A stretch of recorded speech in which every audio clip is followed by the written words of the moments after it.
How to log into Netflix. Hey everyone, welcome back to our channel. I am Bimal from App Guide, and in today's video I'll show you how you can log into Netflix account.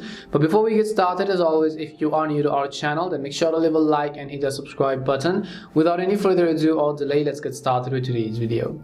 Now first of all, if you want to log into Netflix, it's very simple. First, just make sure you have either downloaded or updated the Netflix app to the latest version, and you can do this heading over to your respective app store, in a search box typing in Netflix, and go ahead and simply either download or update the app. Once you have updated Netflix app, now I want you to go over, open it up. Now what you want to do is, in order to log into our account, you must have first created an account. If you don't know how to create an account, then you can watch our other videos as well, or you can also simply tap on the get started button to go ahead and then create a brand new Netflix account.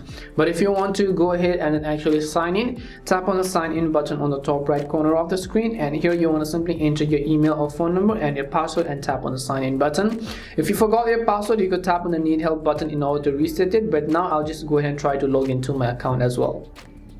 Now once you've entered your email address and your password, what you want to do is just tap on the sign in button. As soon as you tap on the sign in button, you will be successfully logged into your Netflix account. If you want to save the changes, you can go ahead and do that. Now open up a specific profile, and now you can go ahead and then watch Netflix. And that's all it takes to log into your Netflix account. We hope the video was really helpful. If it did help you, then make sure to leave a like and subscribe to our channel. And if you have any more questions, make sure to also leave them down. Thank you very much for watching, and see you soon in our next video.